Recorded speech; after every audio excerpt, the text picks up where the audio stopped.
preps to pros and everything in between. It's Southern Middle Tennessee Sports Today. Live from the Lee Company studio. With the Hall of Famer Mo Patton, here's Chris Young. What's up? It's Friday, and I just got a direct deposit into my bank account. That I just got I got a notification on my phone like right now at 4 o'clock on Friday. So let's go. This is a good day. Ladies and gentlemen, come on. The weekend arrives an hour early for Mr. Yao. Let's go. All right. I just got pumped. Hey, just don't forget who your friends are. First round's on Chris. First round's on Chris tonight at Jonathan's. Oh, man. What's going on, y'all? It's Friday. This is Southern Middle Tennessee Sports Today, presented by Mid-Tennessee Bone and Joint. And I sound completely weird. I don't know what's wrong with my voice today, but I've sounded like this all day, so it is what it is. I am here with the Hall of Famer, Mo Patton. Intern 1 and Intern 2. Man, this is awesome. I love it. I love it when we got a little young blood in here. Although you're almost as old as me. I'm pushing 30. Yeah. You're close. We got real young blood over here, but it's okay. Seriously, young blood. Yeah, he and short timer. Yeah, he's over only here. got four more shows. He's counting the hours, literally. Well, I kind of have to. Yeah, it's You don't okay. have to. I mean, You haven't even graduated I mean, yet, and you're going to sign papers to go to grad school. Hello. My mom always told me to be always looking ahead. He's over here acting like, okay, I've got my internship hours in. I'm done with you guys.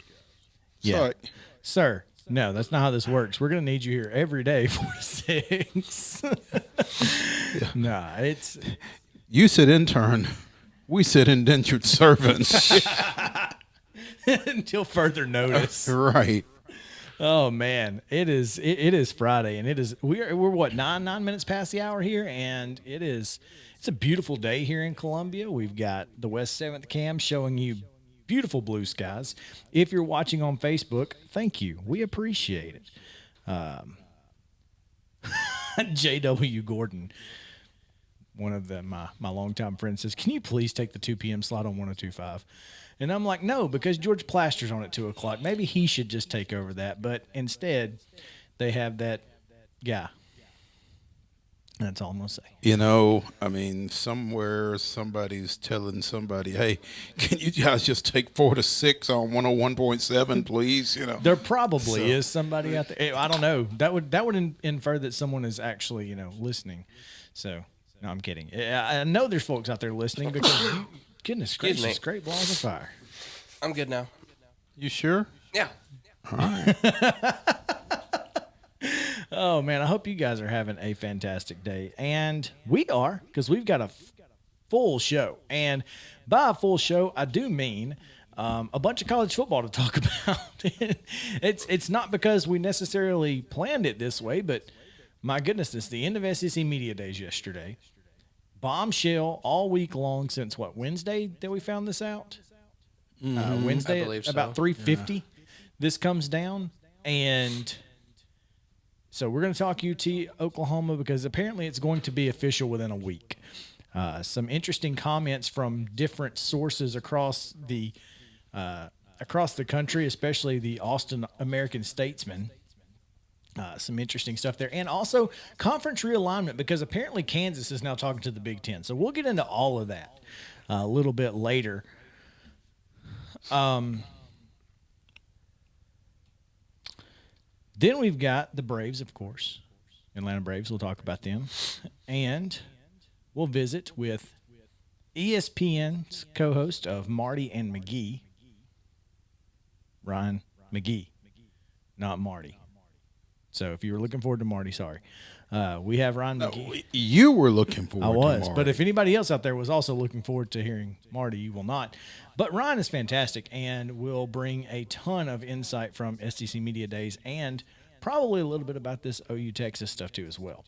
We're gonna preview the Fun Belt today. Talk a little Fun Belt action because very little better.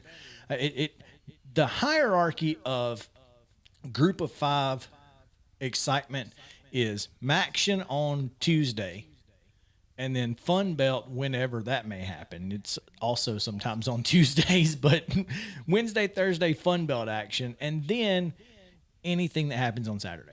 Of course, the AAC is probably better than either of them when it comes right down to But it. it's not as But fun. they're not branded. It's not branded very well relative to the Maction and the Fun Belt. They need to come up with something. I think part of that is because the AAC wants to be Power 5. They So feel like they're not really embracing their G5 status.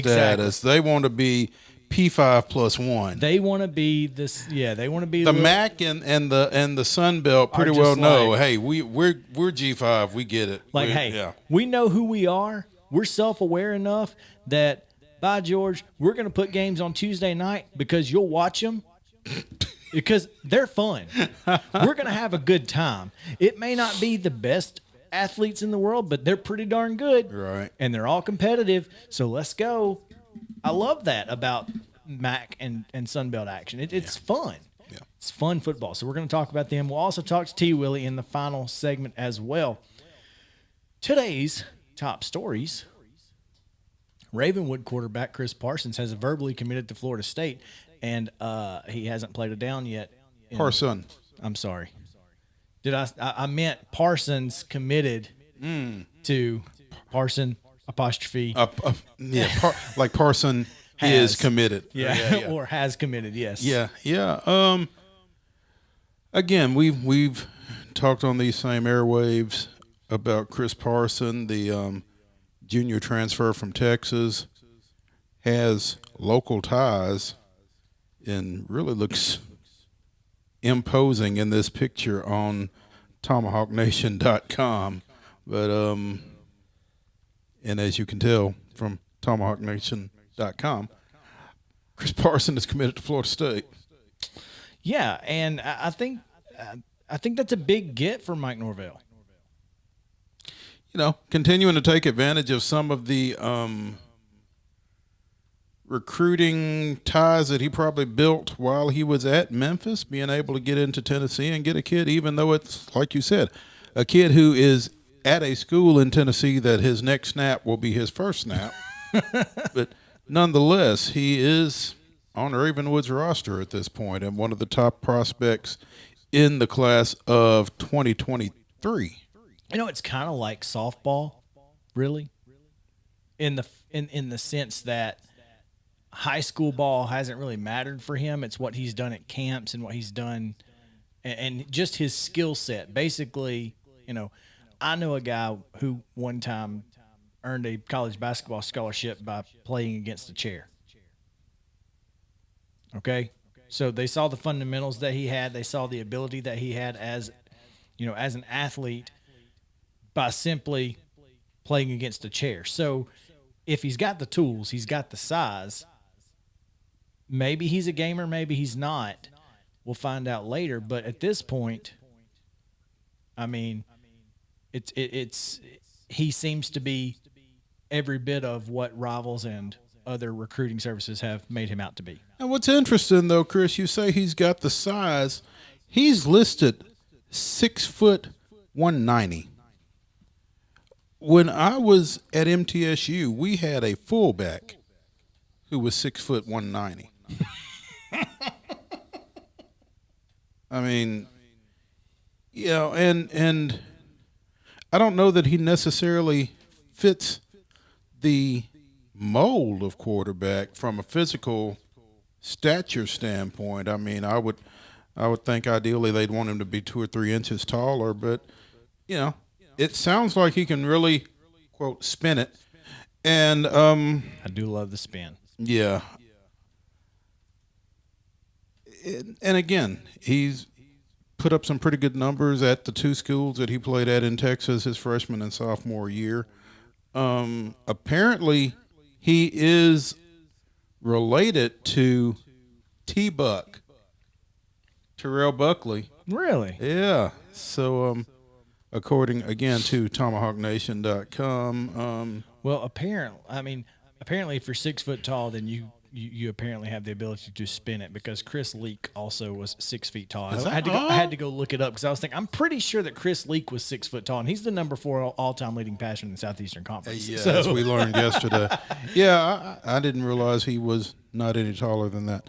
But yeah, Florida State has been Chris Parsons' dream school since he was a little kid, apparently. So, Florida State has a quarterback in its 2023 recruiting class as of today, and his name is Chris Parsons. I hesitate to get into this because I don't know if we have time,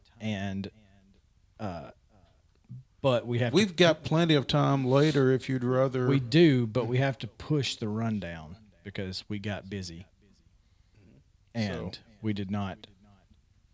So let's. Yeah, we're gonna have to push that. So let's just go ahead and take a break a little early.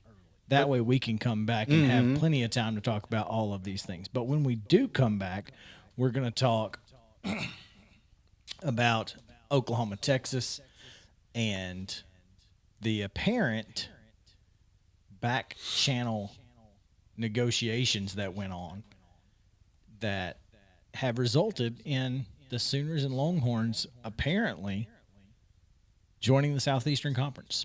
So let's take that break. When we come back, that's what we'll talk about on Southern Middle Tennessee Sports Today, presented by Mid-Tennessee Bone and Joint. Stick around. Lee Company Studio right after this.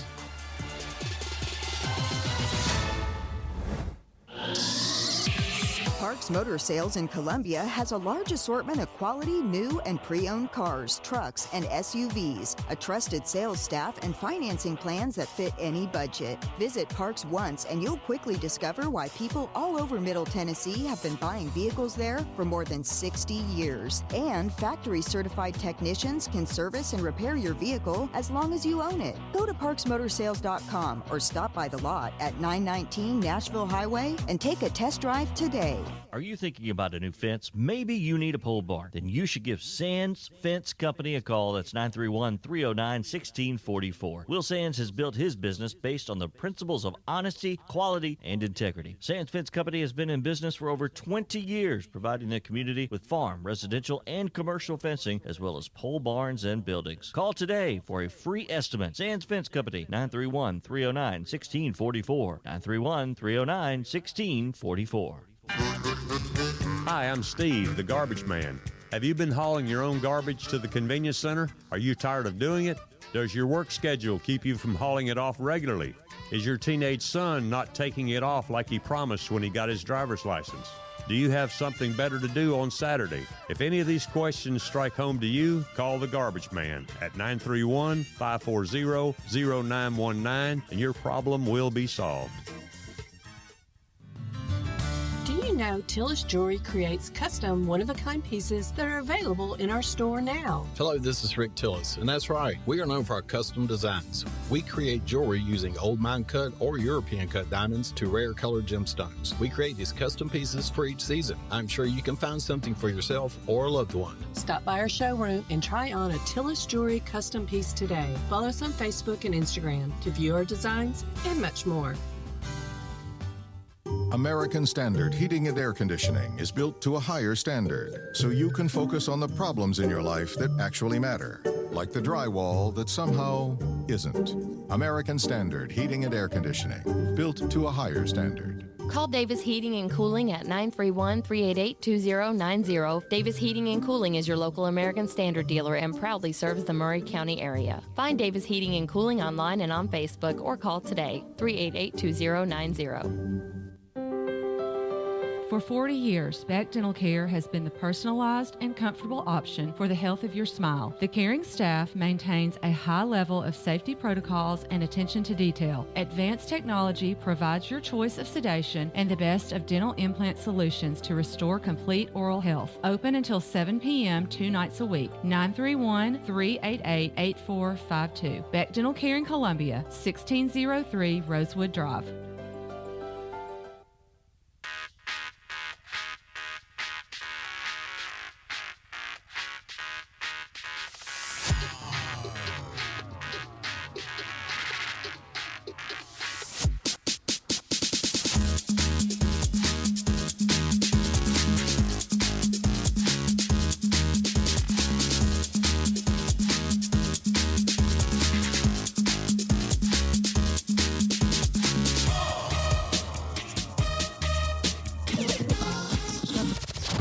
Local sports talk you'll only find here. It's Southern Middle Tennessee Sports Today.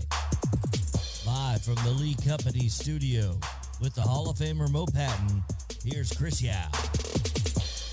Welcome back into Southern Middle Tennessee Sports Today, presented by Mid-Tennessee Bone and Joint. Chris Yao, Mo Patton. Intern 1, Andrew Smith. Intern 2, Lawson. I'm sorry, Andrew Moore, Lawson Smith. Goodness gracious, I'm half drunk. That's not true. We were just talking about drinking, and it got me. It's a good thing it's almost the evening. It's almost 5 o'clock here. evening. Almost 5:01. It's almost 5:01. There you go. Almost. So yeah. First thing we're gonna do is give you the rundown. This is the Rundown. The Friday Rundown is brought to you by Chip Walters of Exit Realty, Bob Lamb & Associates. The voice of the Blue Raiders also wants to be your trusted advisor in real estate. Contact Chip at 615-542-1915 or through his website at choosechip.net. Chip Walters, proud to support local youth sports in Southern Middle Tennessee. In Thursday Major League Baseball action, the Atlanta Braves defeated the Philadelphia Phillies 7-2. It was St. Louis 3, the Cubs 2. And they're currently playing right now. Okay, in a game that is currently going on Friday, it's the Cubs 8, the Diamondbacks 2 in the bottom of the 8th. Also in Nashville Sounds action, first game of a doubleheader, the Sounds and Jacksonville are tied at 0 in the bottom of the first. Today's schedule, in addition to that doubleheader with the Sounds in Jacksonville and the Cubs and Diamondbacks, at 6:05 today, the Braves take on the Phillies. That's a 6 o'clock start on Valley Sports South. Pre-game on our sister station, 103.7 WKRM FM at 4:50. Cardinals in Cincinnati at 6:10 on Valley Sports. Nothing. Valley Sports Cincinnati. Midwest, I guess. And the White Sox and Brewers at 7:10 tonight. Yeah, Saturday baseball action. The Yankees and Red Sox are going to be on national TV. Stop me if you've heard that before. It'll be a 3:05 first pitch on FS1, and then Tampa Bay will take on Cleveland on FS1 at 6:10. And on ESPN Plus, the Athletics will be at the Mariners. That's a 9:10 first pitch, and of course the Braves will be at the Phillies. That's a 5:05 first pitch on Valley Sports South and WKRM.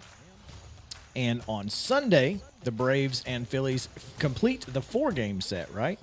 12:05 with Touki Toussaint going against Aaron Nola. Ooh, that should be interesting. That should be interesting, yeah. That's also going to be on Valley Sports South and WKRM. Post-19 begins state tournament action tonight. The Post-19 seniors playing at Sam Davis Park against Pulaski Post-60. Game time is at 7 o'clock tonight. At 7 o'clock tomorrow night, the two teams will play at Dave Hall Field on the Columbia State campus. And on Sunday, they will return to Pulaski for a 3 o'clock game. And that's going to do it for your Friday Rundown. Southern Middle Tennessee Sports Today.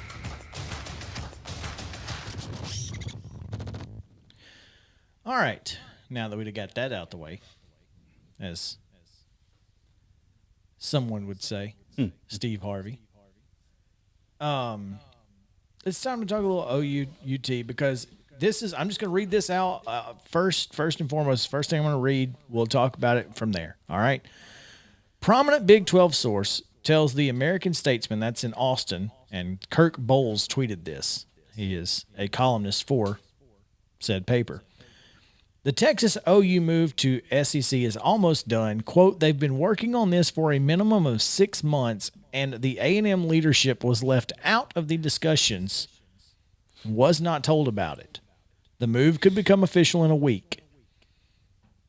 Now, That's pretty diabolical. Does this surprise anyone, though? Does what surprise anyone? I mean, what part of this that it could happen in a week? Well, no, that the SEC, if they were going to try and get Texas, that they left A&M out of the discussion. No. Because it's like, we don't need you here. It surprises me that they could. we don't need you here because we know what you got to say. Yeah. I Yeah. get it. I mean, in 6 months of Texas A&M saying Stop. heck no. Yeah. Yeah, I mean, doesn't get a whole lot done. And this doesn't stay quiet for this period of time if Texas A&M knows about it. I 1,000% agree with that. I think Texas A&M would have been very vocal. They'd have been shouting this from the rooftops. Yeah. So no, and that's probably why they ended up getting left out of the discussion. If we're talking, I think that's the most amazing thing about this to me. If this conversation has been going on for a minimum of 6 months, and we've not heard about it till Tuesday, that's pretty amazing. I am shocked that the Southeastern Conference would want to go get Oklahoma and Texas. Why? Because I don't know, unless the plan is long-term to build 4 super conferences. And I think that is what the plan is. Well, I mean, if the SEC were wanting to go get somebody, if not Texas and Oklahoma, who? Florida State, Clemson? I think you probably could have gone east a little better than you could have gone west. That being said, maybe they got the 2 players from the most vulnerable conference. That's the key right there, because the Big 12 was already at 10 teams. They've already been picked over once. The Big 12 is kind of, and to be honest, Oklahoma State really being the only other sustainable. And they team. are the ones that are really suddenly kind of out there on an island, because if somebody else decides, i.e. Big Ten, decides to try to do something with some combination of Kansas, Kansas State, Iowa State, then you're left going west. Way west.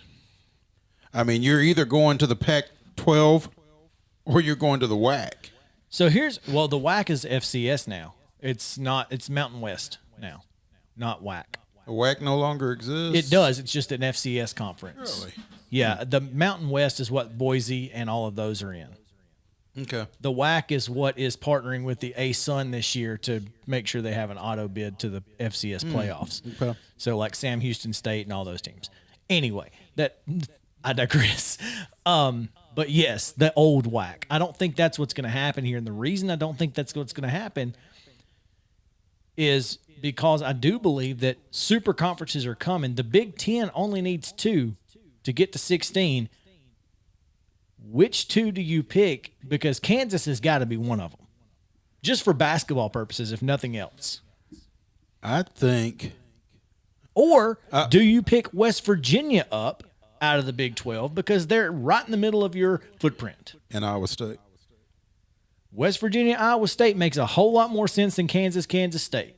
Well, and West Virginia's got to be looking for somewhere to go. Oh, they're dying right now. Yeah. They could go ACC.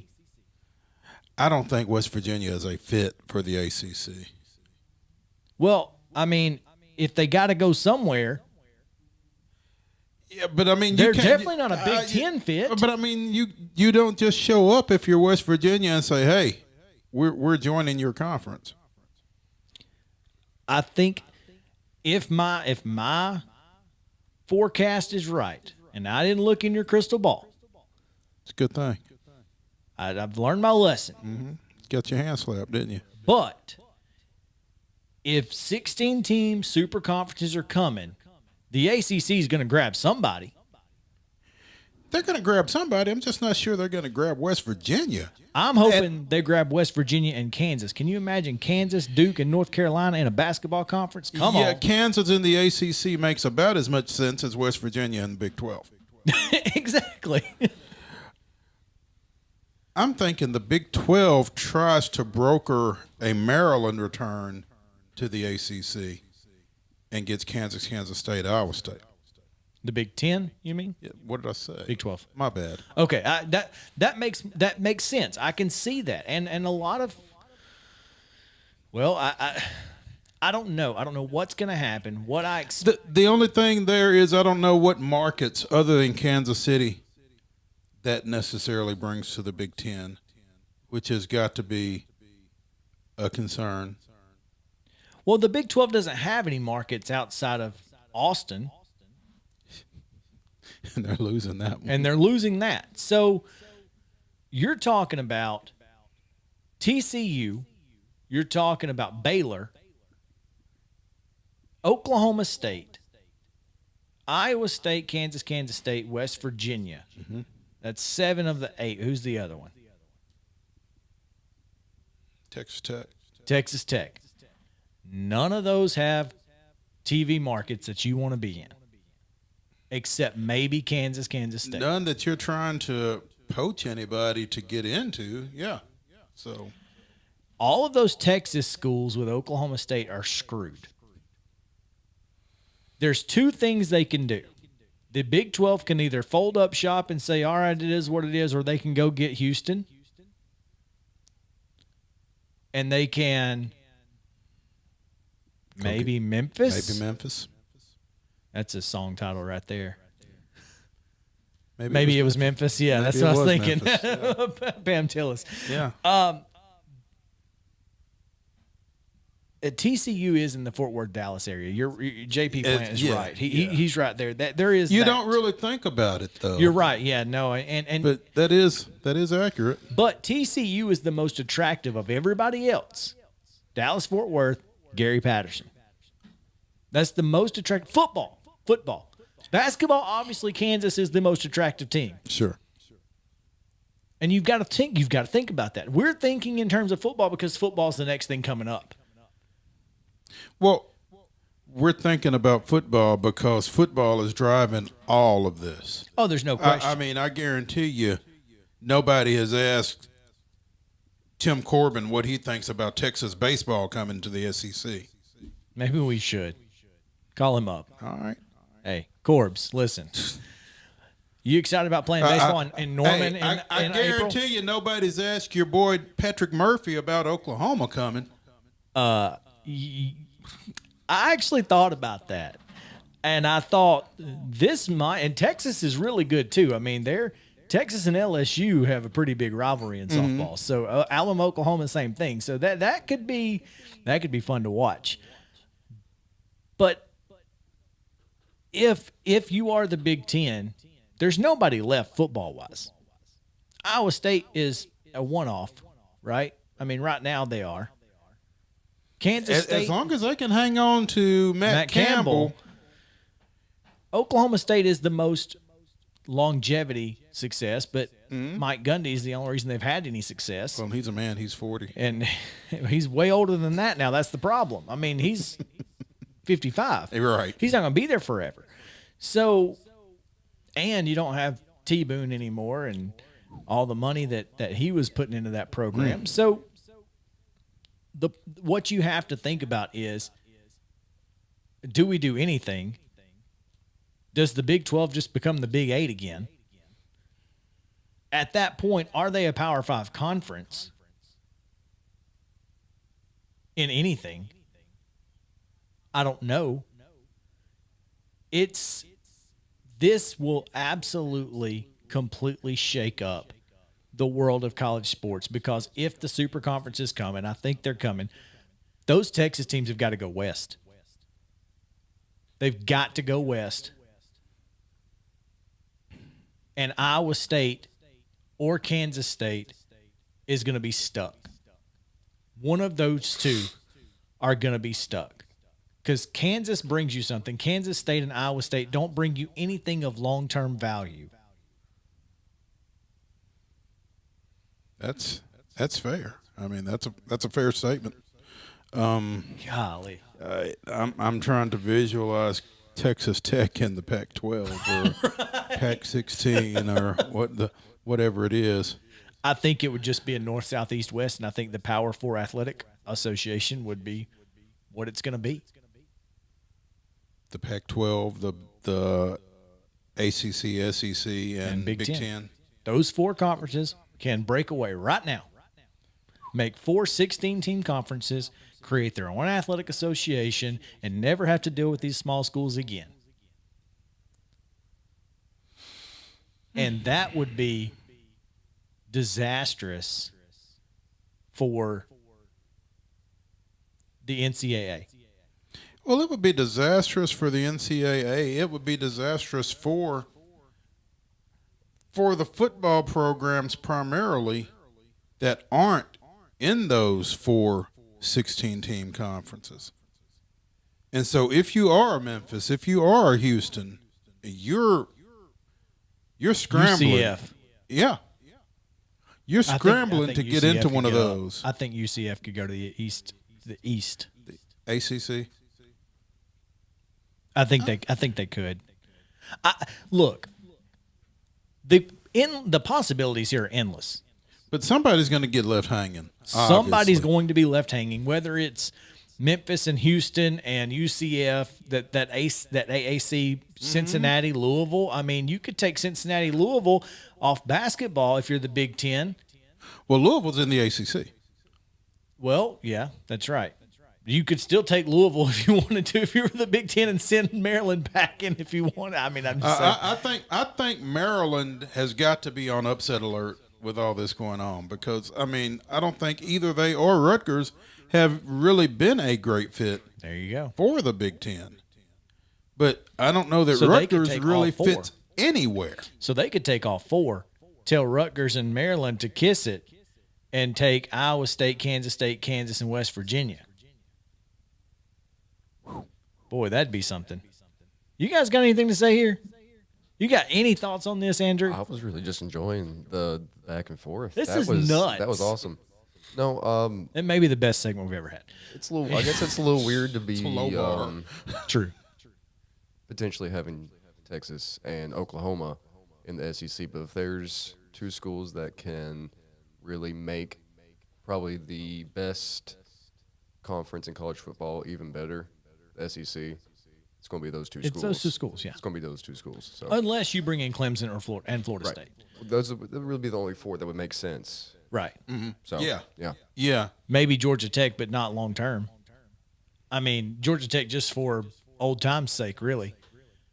And because they're in Alabama's fight song. What do you think Georgia would say about the possibility? I mean, you think Texas A&M is upset about Texas? Try getting Georgia Tech in To the with to the Georgia. SEC? Yeah, with Georgia sitting right there going, Hey, excuse me. Excuse me. yeah, because they need that Atlanta market, and they need to be able to say we play in the SEC. Mm-hmm. Yeah, that'd be brutal. Yeah, this is all speculation, guys. But Oklahoma, Texas is a done deal. Move could become official in a week. There was a Big 12 conference call last night or yesterday that Texas and Oklahoma did not participate in. 48 hours ago, we were told weeks, plural, and we thought that was out of this world. Now we're being told 7 days. Singular. 24 hours ago, Texas A&M said they wouldn't allow it to happen. Well, they don't have the ability to do that. I don't think Texas A&M and They I don't saw got the votes. No, but I saw something somewhere that apparently there was supposed to be some sort of a SEC gentleman's agreement, which most people would tell you is an oxymoron from the get. But supposedly, if you were looking at a school in a state where there was already an SEC school, that school had full veto power, i.e., Texas A&M and Texas. I don't think they got the votes because I don't think that anybody's going to honor that one. Doesn't say, if there was a such thing, it doesn't sound like it is. I'm surprised LSU is not among the teams voting against this. And they might be. That would give them 4. Arkansas, Missouri, LSU, Texas A&M would give them enough to veto this. LSU is What the makes you swing think vote. Arkansas and Missouri are no's, though? I think Arkansas recruits Texas a lot. And I think they Does get a Texas being in the SEC stop Arkansas from being able to recruit Texas? Yes. That's the problem with Texas A&M is they're saying just like Georgia Tech. That's their selling point. That's their selling point. Come play in the SEC. Yes. That's the selling point. Now Texas has that selling point. Hey, we play in the SEC too. Yeah. Not only are we the biggest school in the state, the one with the most tradition, now we play in the best conference. You want to test your skills, come play for us. And I think that's so funny. I mentioned a tweet to you a couple of days ago as we were discussing this about Oklahoma fans from having to go from talking about how the SEC is overrated to having to embrace the best conference in college. Well, now football. they're not overrated because Oklahoma's in it. Yeah, there you go. I will tell you, I have a friend in Oklahoma City who I reached out to immediately. What do you think? And this guy is, when I'm telling you he's a sports guy, he is a diehard sports fan. One, he's an Ohio State fan. He's from the Cincinnati area. He's an Ohio State fan, a Reds fan, Blue Jackets fan. He's from, but he lives in Oklahoma City. Good Lord, he sounds fun. He's great. Okay, one of my favorite people in the world. He has Asperger's, and so like this is what he focuses on. So, and you know how people with Asperger's, like when they focus on something hyper focused, they learn everything about it, right? So he says, I love it. It will be a super conference, and everybody I've talked to around here loves it too. Oklahomans want this.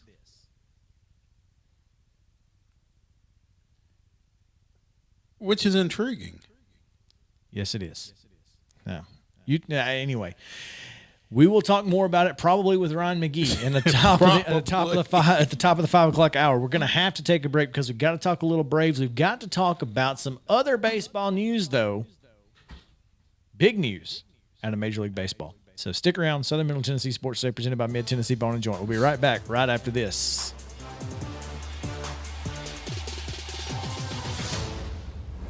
One-stop shopping. That's why so many people shop Chrysler, Dodge, Jeep, Ram, Fiat of Columbia. As the #1 volume CDJR dealer in Tennessee, we offer the largest selection of new Ram, Jeep, Dodge, and Chrysler vehicles. And when you have the largest selection of new, you have the largest selection of used, too. Combine that with state-of-the-art, fast, accurate service, and you've got Tennessee's #1 volume dealer. Shop online at Chrysler, Dodge, Jeep, Ram of Columbia.net. Middle Tennessee's Ram Truck and Jeep headquarters. You can count on us. Based on combined retail and fleet sales as awarded by Chrysler in the state of Tennessee in 2019. Hello, I'm Barbara Lincoln with Hollins Pharmacy. You may have heard our previous commercials about compression hosiery that we carry at Hollins Pharmacy. Well, we've recently expanded into a full line of knee braces, back, wrist, ankle, and other support wear. We will gladly help you get just the right fit for these items and, of course, special order items to ensure the proper fit. Come see us at Hollins Pharmacy, 1608 Hatcher Lane, or call us at 931-388-4233. 388-4233. If you come to Arby's from 2 to 5 p.m., you can get sliders for $1. For another $1, you can get a small drink or fries or a snack shake. And for the low, low price of another $1, you can round out this afternoon snack with warm cookies. It's really a meal at this point, but call it a snack. That way, you can come back for dinner. Arby's, we have the meat. Dollar price valid for small fries and drinks, snack shakes, and classic sliders. Available at participating locations for a limited time. Nice Traeger grill. Thanks, man. Hiller gave it to us for free when I bought my new HVAC unit. We also upgraded to a tankless water heater and got this free Yeti cooler. What a deal. This month, when you buy select new HVAC systems from Hiller, we'll give you a free Traeger grill. And you'll get a free Yeti cooler when you buy a new tankless water heater. Enjoy great upgrades for your home and some free backyard upgrades for your family. Visit happyhiller.com today. Call the Happy Face Truck today. Serving Murray County for 40 years, the Jewelers Bench has provided the highest quality jewelry at the very best prices. They work hard to make their customers happy, and it's paid off. Their customers keep going back. Quality jewelry, custom vintage and estate pieces, and professional jewelry and watch repairs. We offer jewelry loans up to $4,500, and we will buy your gold. The Jewelers Bench, still here, still the same. 808 Trotwood Avenue, Columbia. Terrence here at Shepherd Lumberyard, where we value you, the customer. We've been serving Columbia and surrounding areas since 1946. We're located in our new location at 103 Cemetery Avenue. Anything that has to do with building or remodeling, we're here to assist. When you shop local, you help shape the community. We are locally owned, family owned, and veteran owned. And by the way, God is in charge. You can reach us at 931-388-3612, and our website is shepherdlumberyard@yahoo.com.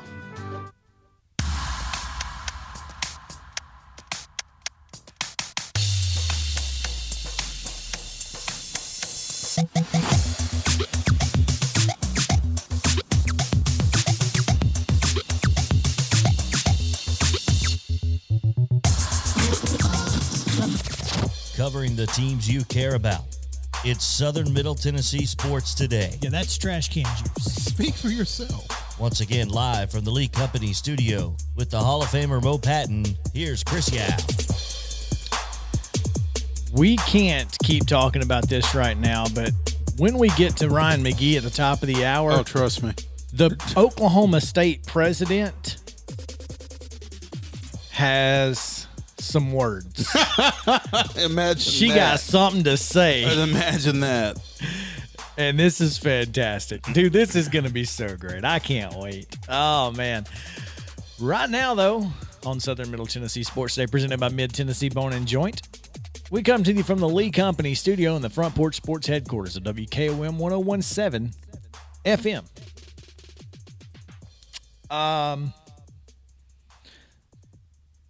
Long story short, the big news out of Major League Baseball is the Cleveland Baseball Club is not going to be called the Cleveland Baseball Club, unfortunately. I was really rooting for that one. CBC.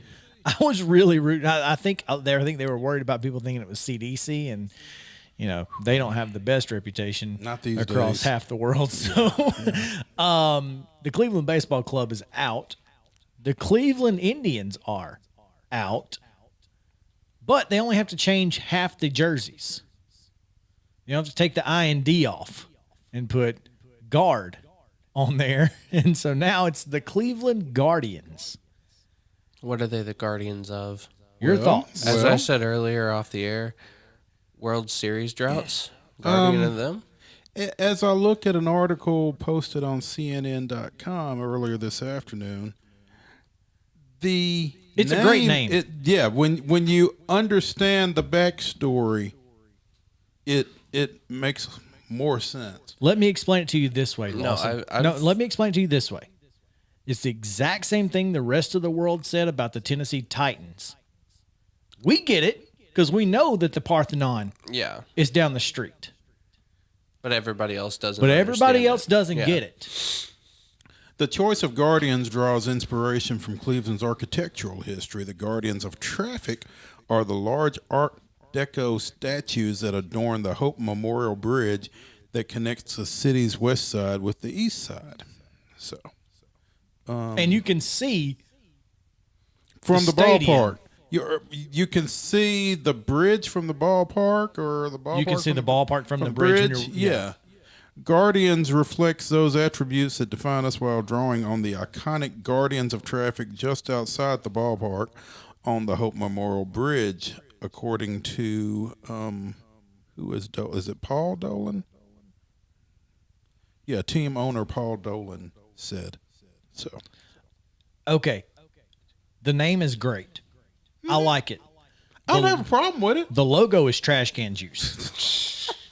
The logo is absolute trash can juice. It looks like a Dollar General version of the Anaheim Angels when they had the wings on them. I saw a tweet that was like, if somebody gets traded from Cleveland to Los Angeles, they need to be the Guardian Angels. That's so good. Oh, that's good. But, you know, it's not a bad name. I like the name. No, it's not. I think it's a solid choice when you understand what it's about. Now, the video didn't do any favors to everybody else, but I think the video was made for Clevelanders. It wasn't made for us. Yeah. I mean, they showed... And it shouldn't be. I mean, if you're not a Cleveland fan, if you're not particularly Why do you invested care? in this, why do you care what their name is? Why do you care? That's the question. Personally, I'm sitting here looking at the logo. I don't hate it. It's quirky. It's dumb. It's awful. It is a Dollar Tree version. But it's one of those deals where it's so dumb, it's kind of cute, you know? I mean, I guess I can see that. It's just, I don't get it. It looks kind of cartoonish. Yeah, I just don't get it. And maybe they'll refine it before they actually put it on anything. What they should have done is just replace Chief Wahoo with the face of one of those Guardians. And I think that would have been a cool, a cartoonish version of that, maybe. I don't know. I thought that was cool. Honestly, I'm like this. My favorite tweet of the day about this is the guy who said, baseball fans are upset about a team being called the Guardians, and there are 2 teams named after socks. Shut up. Actually, wait, never mind. Ignore me. Okay. I thought there was 3. No, there's just 2. Never mind. Technically. Yeah, the Reds are the stockings. The red stockings, yeah. Technically, there are 3. The Reds are stockings. That was the point, but I don't hate the logo. Well, I kind of like it too. Y'all are weird. Well, if that was the first time I've been called weird, I might be hurt. But it's not, and I'm not. So. Let's talk about Charlie Morton. Moved down south to the Bravos, the other Native American themed team. And I'd say they're on the clock. I think a lot fewer people have an issue with Braves than Indians because, one, Indians is incredibly insensitive. Braves, not so much. But the Braves should get out ahead of it and just say, "Hey, we're naming ourselves the Hammers after Hank Aaron being done." And done. that way you miss all of the we're apologizing for the history of our name and all. You don't have to do all of that. You make it a positive press conference and be done. And they had a chance to do it. Had a chance to do it, didn't. So anyway, but let's talk about Charlie Morton and his incredible performance. Well, let's talk about Charlie Morton before we deign his performance incredible. Let's talk about him not being able to get through the 7th. Just a second. He's 37 years old, Mo. Come on. Give him a break. He was pitching with a 6-run lead. I mean, give him a break. Throw strikes. Yeah. Huh. Yeah, you're right. I mean, but once you get tired. And once he gets tired quick. Yep. He goes. when he's done, he's done. He drops off the face of the earth. And when he's done, you better be ready to go get him. And that's the thing is at some point Charlie's got to realize he's done before he goes out there and screws it up. You know what I mean? Yeah. Like he's got to say, "Coach, Skip, I can't go again," or just walk off the mound. I mean, but I'm talking about in a half inning. Mm-hmm. Say I really don't feel it. I could feel it going. And if I go out there again, I'm going to be done. But I mean, I can see why they wanted to try to get him through the 7th. Sure, and because our bullpen's terrible. And only leave the bullpen to get 6 outs if possible. Because every out that bullpen doesn't have to get, yeah, I'm for it. But they came through last night. They did come through. They've been coming through recently. I mean, of course, they had a 5-run lead, but this is a team that I told you I think is going to be above 500 after this series. I think they're going to sweep this series. Well, I won't be mad if you're right. I said that yesterday. I'll continue to say that. But Morton has gone 6 or more innings in 6 of his final 7 of his last 7 starts with a 2.40 ERA. Well, they continue this series tonight. Well, this evening. Yeah. 6:05 start in Philadelphia. Pregame is on now. It should be on now on our sister station, 103.7 WKRM FM. Zach Free getting the start, 7-5 with a 4.29 ERA. Did I say Zach Fried? Max Fried. I have no idea if you said Max Fried getting the start for Atlanta. Zach Wheeler for Philadelphia, 7-5 with a 2.44. I was gonna say that is the tough part because one, the Phillies like us, inconsistent offensively, bad bullpen. They've got so if Wheeler goes out and goes 7 or 8, Fried's got to match him. Tough night. Fried's got to match him, and Fried has matched him recently, or he's been pitching well recently. My money's on Fried to be more productive at the plate than Wheeler. Well, I mean, there's that. Yeah. Both these teams come into tonight with matching 47 and 48 records following the Braves' 7-2 win, as we mentioned, last night to open the series.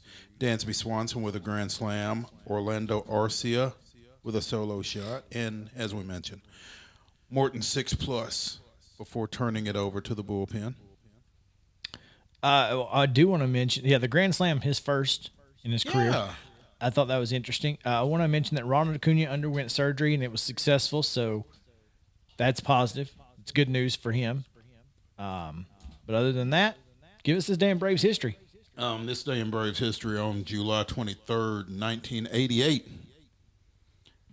Pretty rough year for the Braves, but John Smoltz made his major league debut, limiting the Mets to a run over 8 innings, picking up his first career victory on the road in a 6-1 win. Jim Morrison, and I don't know where I was in 1988. I thought I was paying attention, but I have never heard of this guy. Jim Morrison? He was the singer of the Doors? No, not that guy. Not that guy. Okay. Different guy. Drove in a pair of runs. Dale Murphy went 3 for 4, scored a pair of runs. Atlanta improved to 33 and 62 with the victory. Smoltz went on to record 3,000-plus career strikeouts, won the 96 National League Cy Young Award, and became the only pitcher in Major League Baseball history with 200-plus wins and 150-plus saves. 2015 Baseball Hall of Fame inductee. There you go. That is your This Day in Braves history. When we come back, we've got Ron McGee of Marty McGee joining us on Southern Middle Tennessee Sports Today, presented by Mid-Tennessee Bone and Joint. So you guys stick around. We'll be right back to Lee Company Studio right after this. Hey folks, it's Chandler Anderson from the Right Care Primary Care and Pediatric Clinic.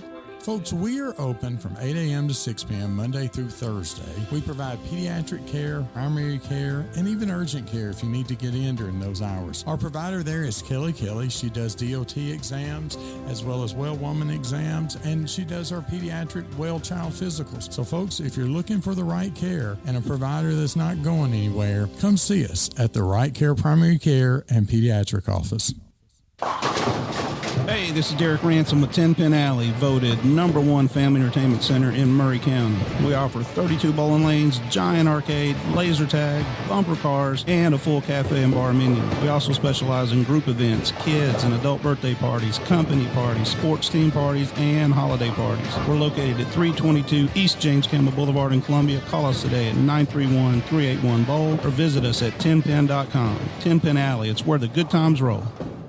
Roofing isn't something you think about until you need it. When you do, let Roof Systems Inc. be your first call. Roof Systems Inc. is locally owned and has been providing excellent service since 1983. From repairing roofs on small homes or installing new roofs for large commercial retailers, no job is too big or too small. Why choose Roof Systems Inc.? Well, in our customers' words, best experience I've had with construction-related business. Honest, professional, friendly, and affordable. Call today, 931-398-5977. That's 931-398-5977. Hi, I'm Chris Chumley, owner of Expert Landscaping, LLC. Located in beautiful Columbia, Tennessee, Expert Landscaping specializes in consulting and design for all your outdoor needs, as well as installations for landscaping, pools, patios, outdoor kitchens, fireplaces, irrigation, and lighting. Call us today at 931-374-1772. Expert Landscaping, where quality work is an investment in the future.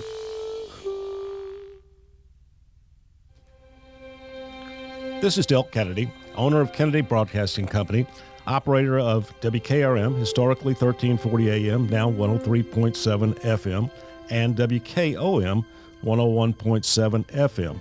We call ourselves Front Porch Radio, and I've said many times what that means. It means that we are working to connect this southern Middle Tennessee community one listener, one relationship at a time. And let me elaborate on what that means. In this community, we will relentlessly promote jobs, commerce, business, industry, education, arts, green space, music, rivers, the great outdoors, healthcare, churches, charities, sports, and all the great people of Southern Middle Tennessee. Join us, help us, call us. Front Porch Radio, Delk Kennedy, thank you for listening.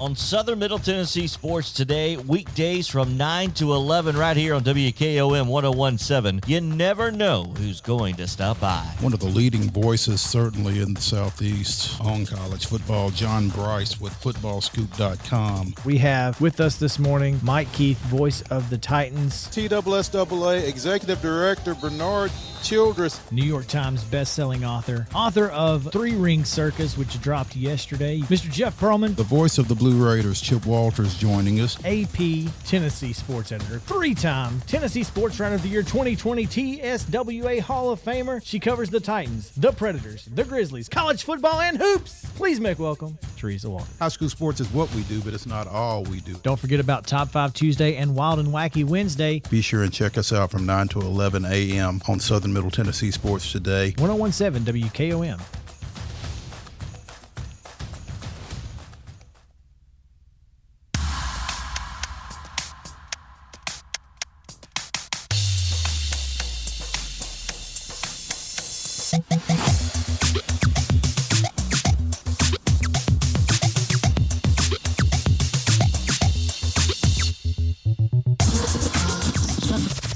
Covering the teams you care about.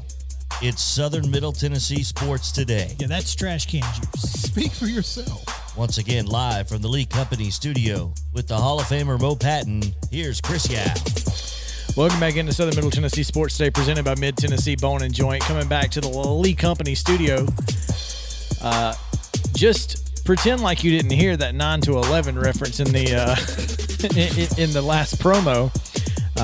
We've only been doing this for 2 weeks, so yeah, we're 4 to 6. It happens. Yeah, trust me, we ain't going back 9 to 11.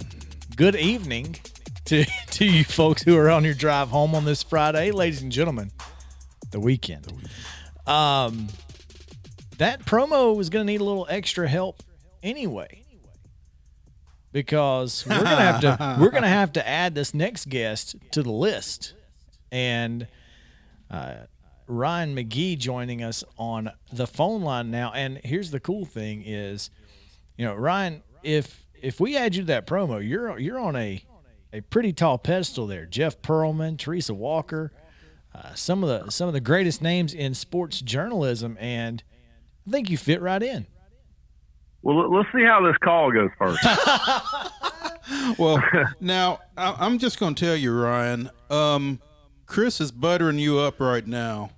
Talking trash on the other side, but though. When I initially talked about trying to get you on with us, he's like, you couldn't get Marty? What about Oh, Marty? yeah. No, that's my wife. No, that's my wife. So all right. So I did a radio hit. We all do all this radio hits all the time. I did one, I don't know, back in the spring, maybe it was a year ago, like during pandemic, and it was like Spanky and the Sports Freak, and I never talked to those guys. And the guy goes, "Well, Ryan, what's it like to be the other guy in Wham?" I go, "What?" And he goes, "What's it like to be the other guy in Wham?" I said, "Well, all right, let's break this down." I said, "Because the other guy in Wham," I said, "his name's Andrew Ridgely." I said, "He wrote all the songs." I said, "He owned all the publishing on the Wham songs." I go, "He married the best looking girl in Bananarama." I said, "And they currently live in a castle in Scotland." I go, I'll take it. I go, and George Michael's dead. So I'll take the other guy in Wham. That's fine. Hey, I'll tell you, that's a pretty good life. And George Michael's dead. That's really the key there. I mean, that guy's still living. So yeah, he's still around. So, but no, I pray. Listen, and Pearlman's friend, and obviously, Teresa's was Mo down the Hall of Fame, and it was about time. And so I just, it's an honor. It was great. First, it was great to talk to you guys. But yeah, it's an honor to hopefully maybe be worthy of the promo. Oh man, I'll tell you, this is going to be a lot of fun. The only reason I say that about Marty is because he knows my boy Ray Fulcher, and I was excited about talking some country music, but I'll leave that. Oh out. yeah, no, listen, I'm Ann McGee. I know my role in this thing. That's fine. Ann McGee, but it's okay because they saved the best name for last, right? I'm good. That's right. Every time we come back from break, it's with Mo. Here's Chris. So yeah. I feel you, man. I'm the other guy too. I mean, I got a Hall of Famer co-host, bro. That's fine. Oh yeah. Well, and I'll say this too. Don't feel bad about the promo, because Marty and I were on initially when we were on ESPN Radio. We were 3 to 5 on Saturday afternoons. That's how much confidence they had in us. Hey, and nailed so it. when we moved to Saturday morning, the promo kept saying 3 to 5, and we just corrected. So it's fine. So y'all are good company, baby. No wonder folks couldn't find you, huh? That's it. Yeah. Ryan, I assume that you were, if not in Hoover, Alabama this week, paying attention to what was going on in Hoover, Alabama this week as the SEC Media Days took place Monday through Thursday. Yeah, we were there. And in fact, so Marty and I were there. Every year we do what we call our talking season specials. And we interview every head coach in the SEC, and there'll be a couple of 1-hour specials will be on SEC Network next month. And our studio, they take the Wilderness Lodge studio, our TV studio you'll see on SEC Network, they packed it up and sent it to Hoover. And so Marty and I are on our set. We're right off of Radio Row. And so you would leave to go to the bathroom, which, my age, you do that a lot. I'm walking across Radio Row. You had to go across the hallway to get to the bathroom. Mm-hmm. Well, I don't know, about halfway through Wednesday, I walk across to go to the bathroom, and I think, man, it's so serene out here, and everybody's in a good mood, and it's kind of, we don't have the fans in the lobby, and it's everybody's just excited to be back in Hoover. This is great. And when I went back to the bathroom an hour later, it was like the food fight scene in Blazing Saddles. I've never seen anything like it. And I'm like, and we're kind of we're hermetically sealed in our studio. We didn't know what was going on because we're interviewing coaches. And all of a sudden, I see Sankey walking around, and he's got like a halo of reporters just following him around. And that's when we realized what was going on. About 3:40 on Wednesday. That's what we figured. Yeah. We found that out too, and I was like, whoa, bombshell. Yeah. It was nuts. Well, and all credit in the world to our buddy Brent Z, at the Houston Chronicle, because he dropped that story on everybody. And Mo, this it isn't very often, if at all, you have that story that just rocks the foundation of everything. And Brent certainly had that on Wednesday. Oh, without question. And we were talking about it earlier in this show, as word continues to kind of trickle out. This has been being discussed for 6 months. How did the SEC, Texas, and Oklahoma keep this quiet for 6 months? Well, I think you just keep it to a really tight group of people. And, and we all know Greg Sankey, and he's as smart a man as you'll ever meet. And so, and clearly now we know has quite the poker face. It's funny. It reminds me a lot of, John Swofford, who was the commissioner of the ACC forever, just retired. In fact, when I talked to Sankey on Monday, he was getting on a plane to go to Charlotte for Swofford's, kind of retirement dinner at ACC Media Days. I remember we all went out to ACC Media Days at Pinehurst years ago, and all the questions for Swofford were, how will the ACC survive? Because this was during the last big go-round of realignment, and what we all thought was the Big East was going to eat the ACC. And Swofford just stood there for an hour, just taking our questions and smiling and, whatever else. And 2 weeks later, he burned the Big East to the ground and took half their teams. And what we learned was he'd been working on that for 2 years. So, yeah, there's a reason these guys have these jobs, because they're pretty good at it. And kudos to everyone, because if you can keep a secret in 2021, you've done something I don't think is possible, and a lot of people clearly did that. No question. Speaking with Ryan McGee of ESPN and the SEC Network. Ryan, there's always a star at SEC Media Days. Who was it this week? It's a great question, because I think this was Mike Leach's first SEC Media Days. And so in all of our eternal wisdom a year ago, when we didn't know if we were going to have football or not, what we all agreed on was, well, even if we have football, no one's going to get fired, right? The finances are going to be so out of whack. They fired 4 coaches in the SEC. And it was everywhere. It was in high school too. We couldn't believe it. Yeah. It was crazy. And the year before, there had been 4 coaching changes, and those 4 guys, you know, Lane Kiffin and those guys from the year before, they never had to go through media days. And so to me, like I told Sam Pittman, I said, man, this is really your rookie year, because if you don't do Behoover, then you didn't really do SEC media days. And so, but to answer your question about the star of the show, you know, Mike Leach, who lives his entire life, you know, like he's in front of an open microphone anyway, to actually put him at the podium and let him talk. And the first thing that comes out of his mouth is, I think we should have a 64-team playoff, and this is how we do it. And he laid the entire – it took him 15 minutes, like a beautiful mind. It took him 15 minutes to explain to me and Marty, and I could tell that he had the bracket, you know, in his head. But I think that was it. You know, it really – I think, Marty, I say this all the time, the most underappreciated aspect of college football, really all of college athletics, is how sharp these kids are, man. They're all so smart. The days of being a caveman and just running out there and playing football are over. You have to be so smart to play the way the game is now. All those kids were so great and so sharp. And so there wasn't a Tua, right? You know, we don't have Spurrier anymore. But finally getting Mike Leach and Lane Kiffin, you know, at microphones talking whatever nonsense they wanted to talk was pretty entertaining. Well, Missouri guy. Drinkwitz. Oh, Drinkwitz. He tried.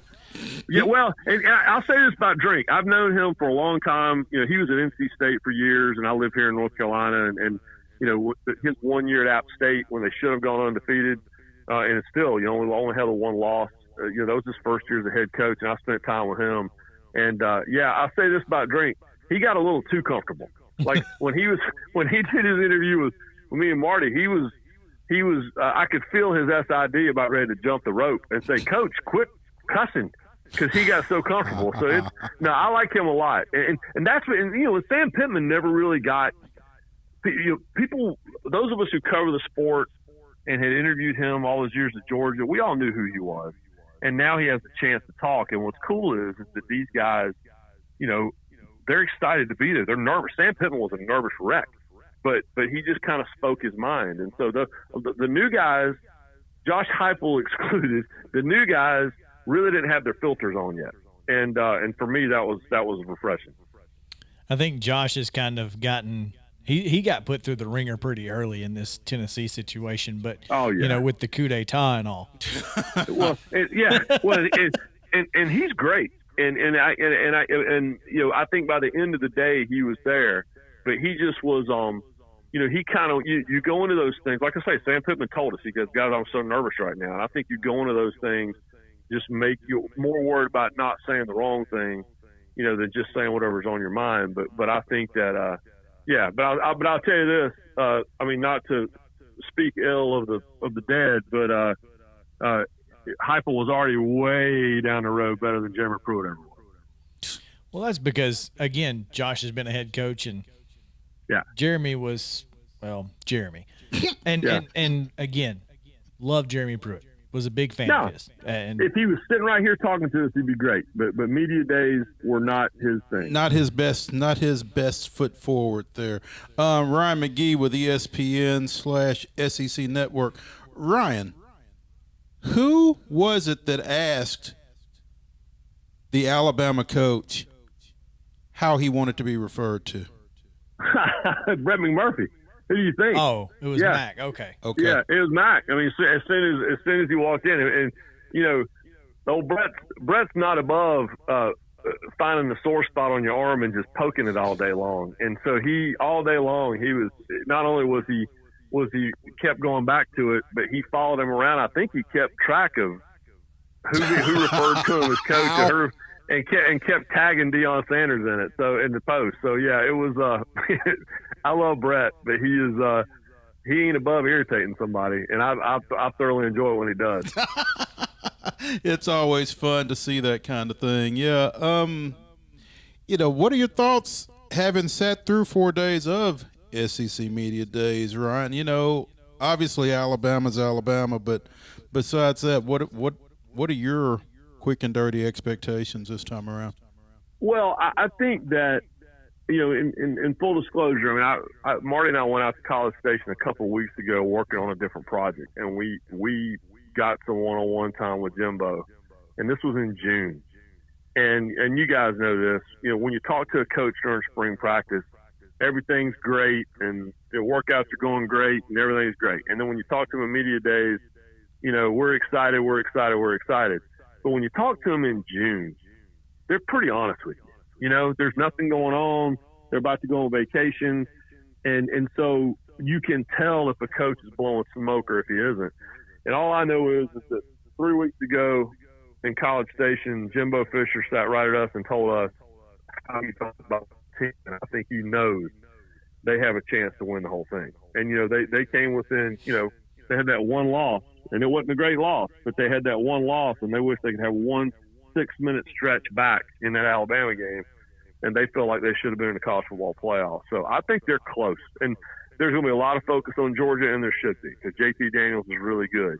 But and I think LSU has a chance to be pretty good. We kind of forgot about them last year because of 5-5 and losing Burrow and some of the other reports that were coming out of there that had nothing to do with football. And so I think once again the SEC West is going to be loaded. But it's all the same questions, guys. It's who can catch Alabama. Who can finally close the gap? Can Tennessee finally get it together? Nope. Right. But you're right.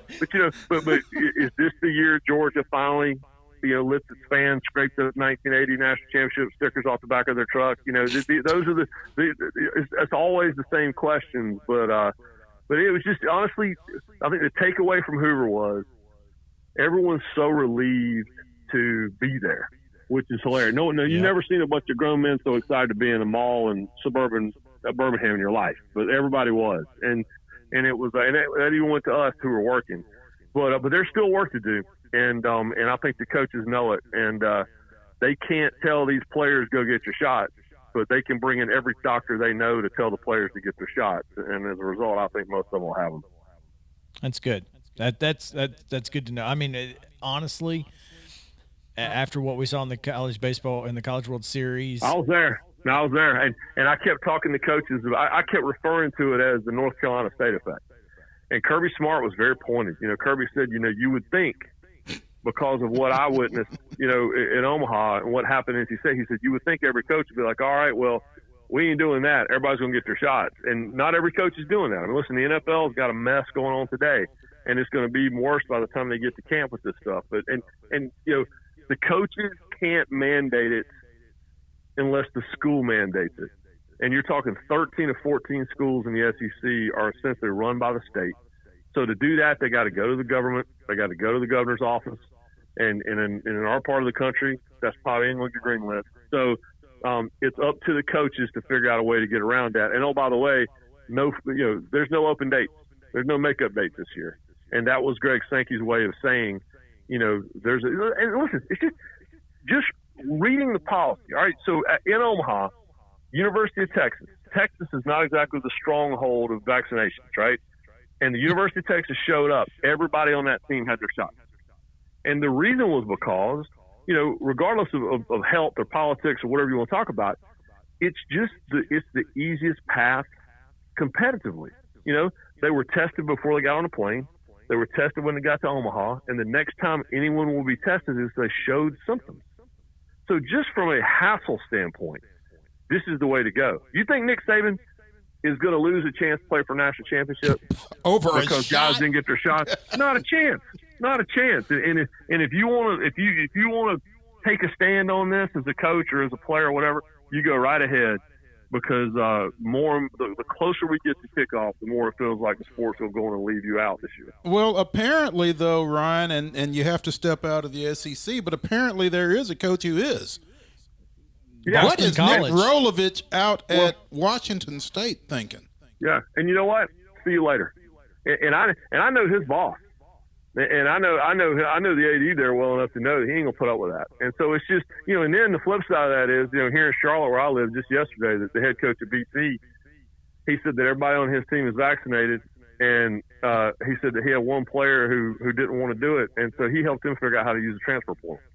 Yep. And that's what it's going to take. And so, I'm telling you right now, everybody should have learned their lesson from NC State. And if nothing else, a year ago when we didn't know if we were going to play, and then, heaven forbid, October, November, December, when teams didn't even know who they would have on the roster on Saturday morning. Why would you want to go through that again?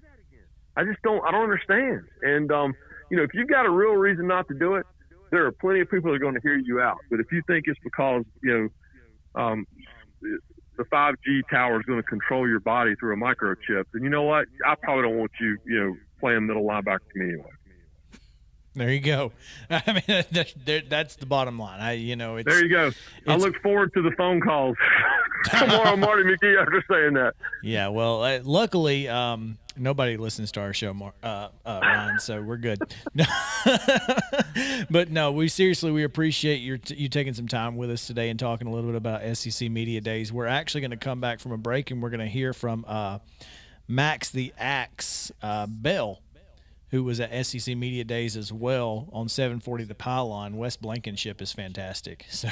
Oh yeah, that's my dude. That's Wes Blankenship is he's my man, and if no one makes me laugh harder, wow. And oh, by the way, he's also a pretty great sports reporter. He is fantastic. So I look forward to anything he posts. I've got my notifications when Wes makes a post. I see it. I mean, because you never know what's coming. But That's seriously, it. Man, Ryan, thanks so much again. We appreciate it, and you're welcome anytime on this show, and we'll make sure that we get you on the promo next time. Yeah, just if you got to cut one of the two of them out, cut out Perlman. I don't want to make Teresa mad. I hear that's probably. Oh well, you know what? In our studio right now, we have Teresa's son, Lawson, who's one of our interns, and he's probably taking offense to that because he loves making his mom mad. Yeah, well, I don't, and dude, I've never been in y'all's house, but I just assume there's just one wall dedicated to all of her Sports Writer of the Year plaques. So Most definitely. It's like going into Richard Petty's house with all the trophies. It's exactly what it is. It's a shrine. Trust me, I've been there. Yeah. All right. Appreciate it, guys. Thanks, you, Ryan. Thanks. Oh, that was fun. All right, we're going to take a quick break. When we come back, we are going to talk about the Sun Belt, but we are going to hear from Max the Axe Bell on 740 The Pylon because if you've not heard this, it's one of the greatest things you'll ever hear in your life. So let's take a quick break. When we come back, Sun Belt preview and more. Southern Middle Tennessee Sports Day presented by Mid-Tennessee Bone and Joint. Stick around.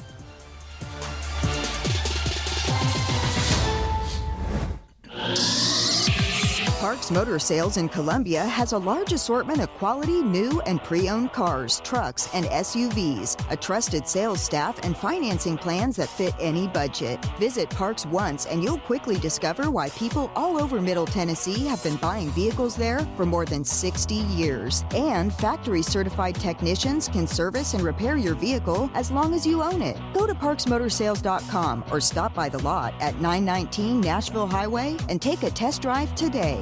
Are you thinking about a new fence? Maybe you need a pole barn. Then you should give Sands Fence Company a call. That's 931-309-1644. Will Sands has built his business based on the principles of honesty, quality, and integrity. Sands Fence Company has been in business for over 20 years, providing the community with farm, residential, and commercial fencing, as well as pole barns and buildings. Call today for a free estimate. Sands Fence Company, 931-309-1644. 931-309-1644.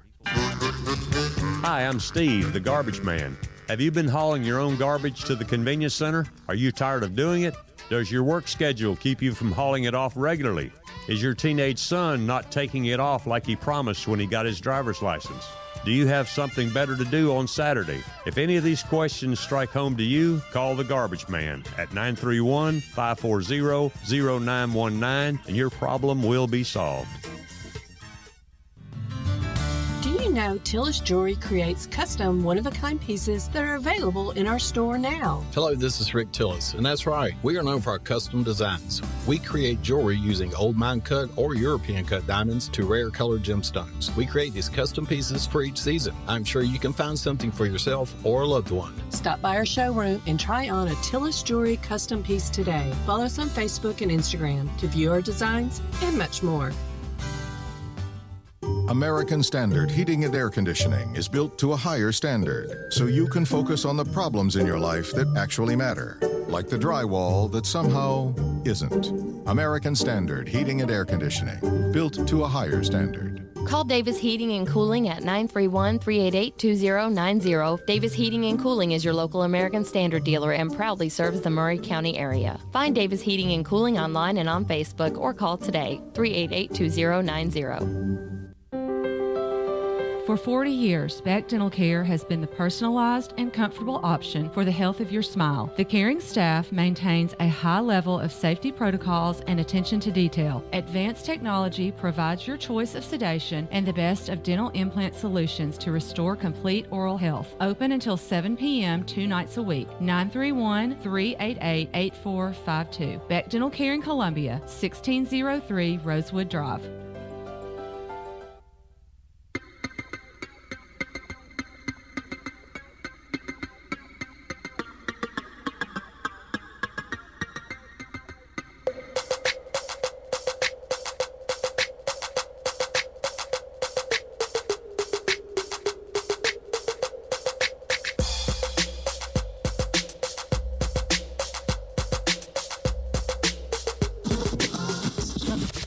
From preps to pros and everything in between, it's Southern Middle Tennessee Sports Today. Live from the Lee Company studio. With the Hall of Famer Mo Patton, here's Chris Young. Welcome back into Southern Middle Tennessee Sports Today, presented by Mid-Tennessee Bone and Joint. Lee Company Studio, Front Porch Sports Headquarters, WKOM 101.7 FM. 32 minutes until the weekend officially begins for Mo and I. You guys driving home, I'm sure you are having a fantastic weekend to this point. Get ready. If you come see us tomorrow at Experience Spring Hill, we'd appreciate it. Over in Spring Hill High School between 10 and 2, we will be in the main gymnasium, and we would love to see your faces, shake your hands, kiss your babies, whatever. You can come kiss mine or hold it or whatever. She'll be there. Have you cleared that with Sarah? Yeah, we've had this discussion. She's more upset that she said that if we're going to share, if you two are going to share being married to me, that you need to start running things by her, such as baseball games at 3:00 on Sunday that she didn't know about that I thought I told her about. So anyway, I just thought that was funny. She was like, I'm gonna need Mo to start running this stuff by me. Because you don't. And I'm like, yeah, you're probably right. Wow. Oh man, yeah, I'm really bad at it. If it makes her feel any better, I get accused of not running things by Jody folks at my house either. So yeah, you know. Again, did you not listen to the folks at the Hall of Fame ceremony? Never going to be Hall of Fame, Sarah, if I don't have a supportive wife. I need the support at home, which basically means you're going to be there a lot by yourself at night because we cover sports. And it's unfortunate, but that's the life. It's the life we chose, Mo. We chose this life. Dude, all I can tell you is my wife, my sister, and my 2 children used to sing, "Mamas, don't let your babies grow up to be sports writers." Yeah, so that would make sense. There's that. I do want to play this before we get into the Sun Belt because this is hilarious and you guys got to hear it. Wes Blankenship, who grew to fame via the Coffee Town franchise, where he pretended to be small town AM radio play-by-play radio announcers. This is his coverage of Media Days franchise that he pretended to be. Yep. We lost it. We didn't lose it. You heard me also in the background from our. Oh. And now let's send it over to Max the Axe Bell for a live update from SEC Media Day. You boys going to karaoke? I practiced shallow the entire drive over here and hit a mattress on I-20 on the Lady Gaga part, but I still nailed it. I'm ready to go. Okay, I'll see you there. What's that? I'm live. Okay, we are live here at SEC Media Days in Hoover, Alabama, and here's what I learned. Bryce Young does not have room for a NIL deal with us. I wanted to put 740 the pylon on his wristbands, but Coach Saban rather, said he is all filled up. Oklahoma and Texas are knocking on the door. Greg Sankey may be willing, but the Aggies ain't ready. Other than that, it is all about the transfer portals and playoff expansions. Kirby Smart said he doesn't want to be thirsty, but Lane Kiffins is hungry. He is fasting because his defense ain't fast enough. And Mike Leach needs a cough drop. And in your high school 2 days update, brought to you by Big Tire, defending AA state champion Coffeetown High is getting ready to kick off this season against the Red Pine Possums. Quarterback Reptile Henderson went missing earlier this week after wrecking his sister Brenda's Honda Civic into the water tower. He showed up just in time to lead Coffeetown to a 7-on-7 championship, had a couple touchdown passes to J.C. Bingo and Tyler T-Bone Stone, but not before senior linebacker Nacho Davis busted his lip. Tempers are rising high now as two-a-days begin, and the team is rallying around Coach Swansea's mantra, "It is only hot between your ears." I just ordered myself a t-shirt from Ashley Holt's mama, who is still helping out with concessions and the like, and thank the Lord for that. This has been your Big Tire on the Road update. Keep it on 740. If it ain't on the pylon, it is out of bounds. And now I don't know what's better. I don't know if it ain't on the pylon, it's out of bounds, it's better, or Greg Sankey is willing, but the Aggies just ain't ready, the Alan Jackson Chattahoochee reference. I don't know which one's better, but it's fantastic. No, I think if it ain't on the pylon, it's out of bounds. I think that's primo radio tagline. That's the kind of stuff that you wish you had thought of, actually. Oh, there's no question. That's the worst part about it is he did it as a joke, so now you can't really use it, but it's really good. So anyway, I thought he did a fantastic job, and like Ryan said, he makes me laugh harder than just about anybody I know. I mean, he's fantastic. Oh, I'm live. Oh, we're live. You boys going to karaoke? I practiced Shallow. I thought, my goodness, this is great. Let's talk a little Sun Belt, Fun Belt. What you want to talk about? This season is going to be interesting for the Sun Belt because obviously Coastal Carolina, coming off of one of the most incredible seasons from a Group of 5 team, not in the AAC/Big East. And usually, when a G5 team has a year like Coastal had last year, they don't have their coach. They're coming into this year with a new coach. Typically. Yeah. So this one is not. So, I mean, obviously the bar has been set for the chance with Jamie Chadwell coming back. And I think the question becomes, what do they do for an encore? It's going to be difficult. I mean, obviously, but they have Grayson McCall. Dude had 33 scores and 3 picks last year. I think, that as a freshman, you can't ask for much more. And this may be the first time that you ever see a Sun Belt quarterback come out early because this kid is really good. I'm not sure how well his game translates. That dual threat kind of thing, especially no bigger than he is. I mean, he's not a big kid, is he? He's, 6'1", maybe?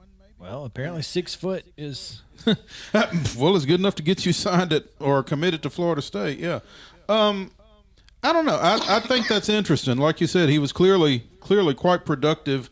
Coronavirus. We're not going there. He's 6'3", by the way. Is he? 6'3", 200. Yeah. Wow. He's solid. The times that I saw him, I didn't get the impression he was that tall. It's probably because he was running up against 6'5" linebackers. I don't know. Maybe so. I don't know.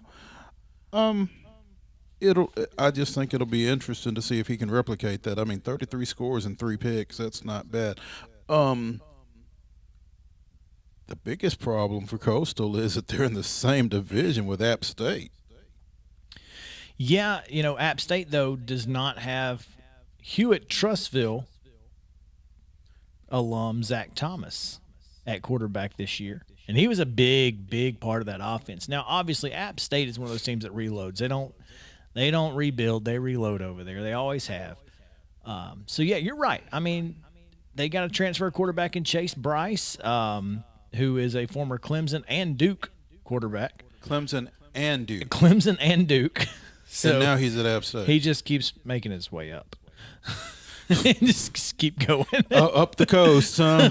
Yeah. Next, he'll be playing for Rutgers. I don't know, but I think he's going to be a big pickup for them because I feel like he's going to play really well in that conference, and it's this division is probably one of the toughest divisions in G5.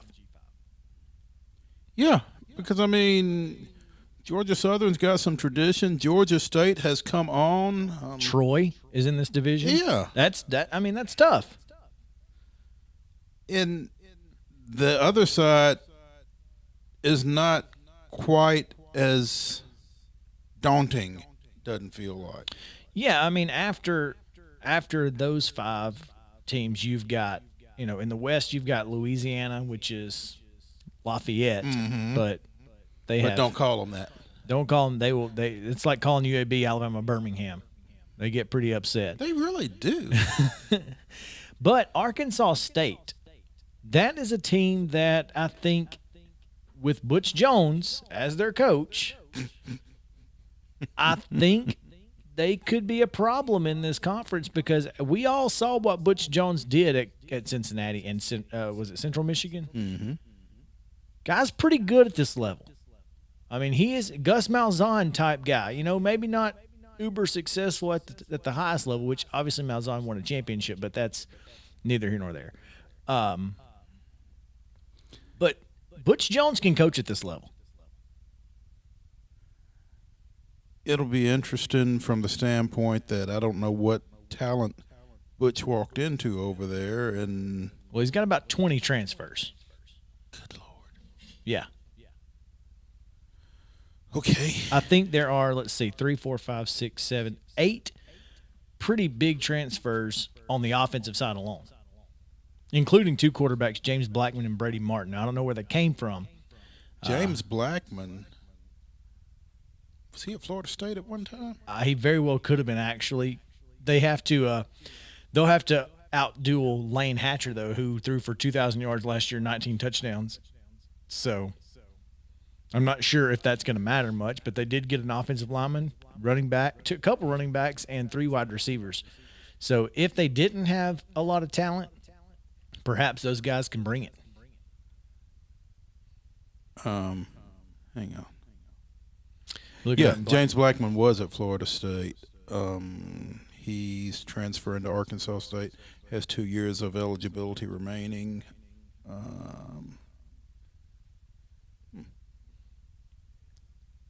After that, though, after you're talking about Louisiana and Arkansas State, this division drops off pretty heavily. Texas State, South Alabama, and ULM just not very good. Terry Bowden, now at Louisiana Monroe, should probably just stop, but he did hire Rich Rod as offensive coordinator. So you've got Terry Bowden and Rich Rodriguez on the sideline at Louisiana Monroe. At Louisiana Monroe, and Rich's son Rhett has transferred from Arizona, who will try to be the quarterback for his father and the Warhawks, right? They're the Warhawks now? I believe so. South Alabama's got a new coach too, right? You know what? I'm not sure. Kane Womack is in his first year, yes. So they've not been great since the one good year that Joey Jones had there. Mm-hmm. But, this is a team that has not been – this is a program that has not been around in existence This is very their long. 8th year, 9th year. I mean, this is that was Joey's thing. Mm-hmm. You know, that was starting programs. He started the Birmingham Southern program. He started the South Alabama program. So he's the guy that gets you started, and somebody else got to come in and pick up some slack, and nobody's done it to this point. Now, You know, you would think, though, that, being in Mobile, you're down there close to the beach. It's Alabama, so you got talent. You would think that they could be pretty good in this league. I think they could be. Here's the thing. Jake Bentley's their quarterback. From South Carolina. And I think Jake Bentley could be very good in this league. Well, and again, I mean, this is going to be a quarterback-driven league because going back to Blackman at Arkansas State, this kid threw for 5,400 yards, 43 touchdowns, started for 3 different coaches at Florida State, Jimbo, Willie Taggart, and Norville. That's interesting. Yeah. And somehow he's got 2 years of eligibility left. Well, last year doesn't count for anybody. So that makes sense. South Alabama allowed 40 sacks last year in a shortened season. But guess what they did do? They went out and got 1, 2, 3, 4, 5 offensive line transfers. And they went and recruited an entire offensive line out of the transfer portal. Well, and I guess if offensive linemen were looking for some place to go and they saw 40 sacks, it's like, hey, I bet I can play there. I can play there. Shoot, sign me up. Where's Carter Sidlowski? He could have signed that kid. He'd have been all right. Yeah, this is going to be an interesting dynamic here. I think if I'm making predictions, Coastal or App State will win the East. I think it's pretty well Lafayette, Louisiana, whatever, with Billy Napier, who, by the way, was – speaking of guys that you didn't expect back this year. Yeah, I mean, Billy Napier's coming back. Jamie Chadwell's coming back. If you're going by best coaches, those two are the best coaches. The line forms behind those two. Yeah. So, I mean, I feel like that's kind of what you're going to see. To me, I think this is going to be a fun conference, and I'll be interested to see how it plays out.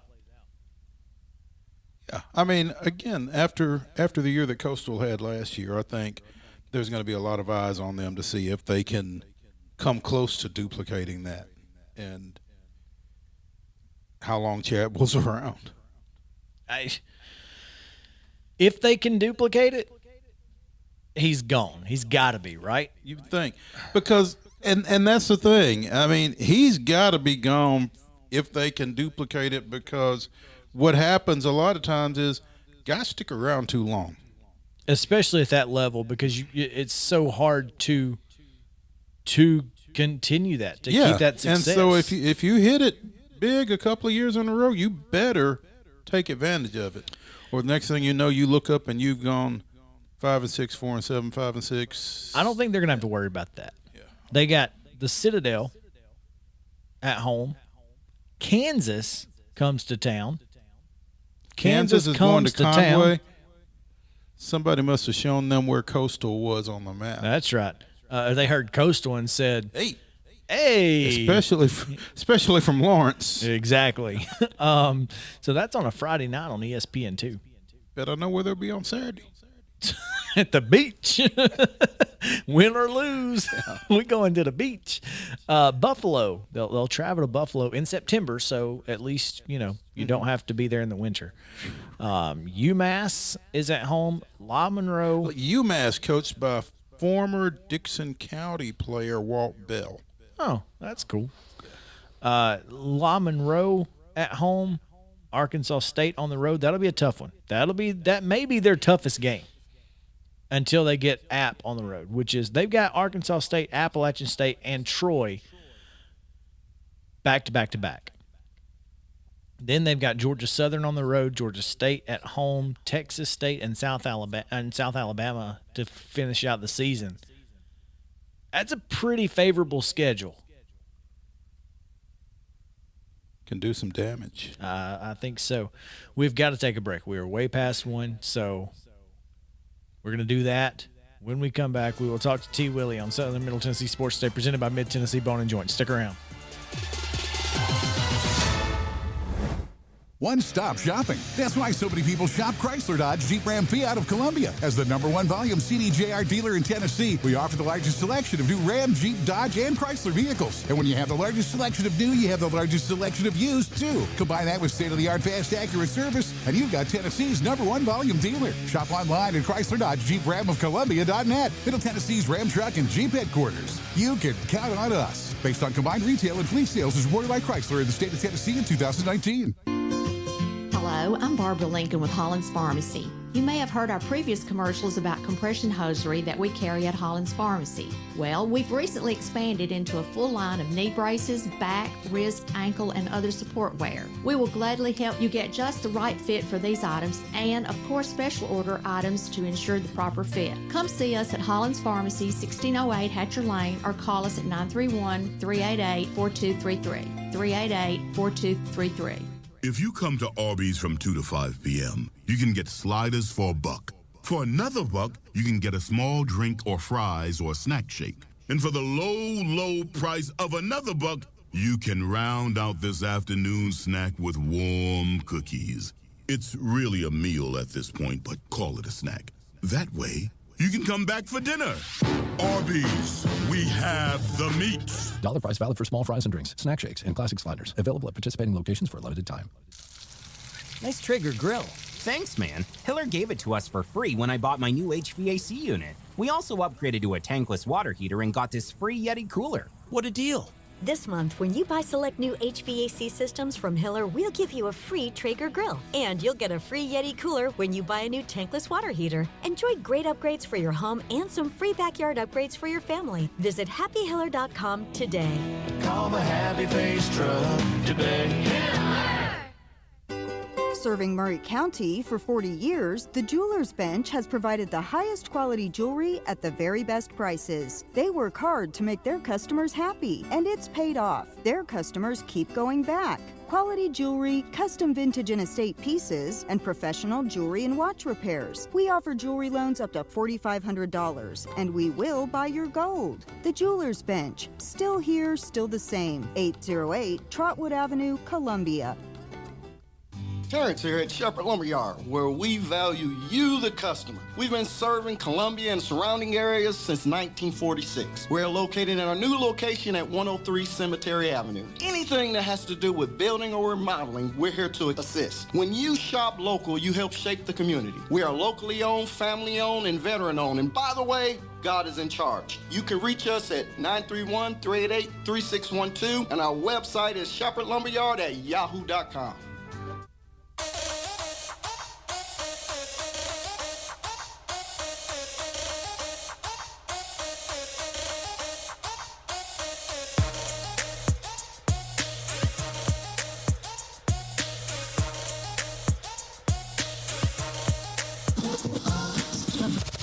Sports talk show you've always wanted.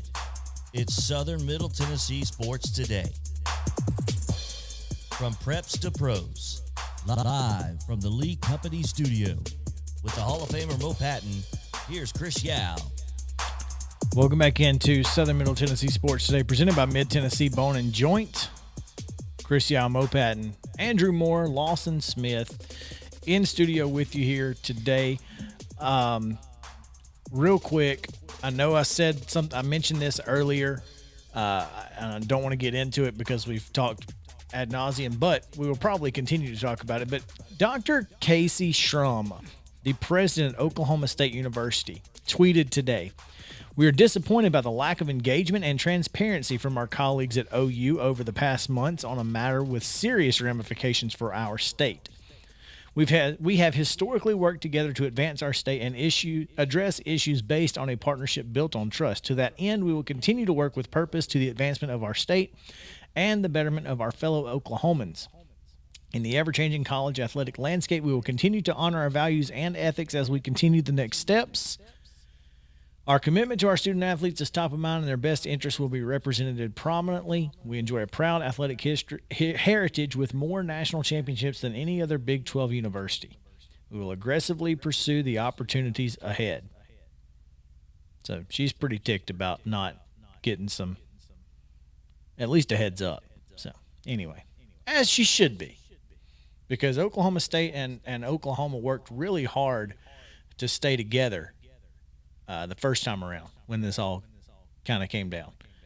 And so now Oklahoma was like, well, that didn't work out so great for us, so deuces.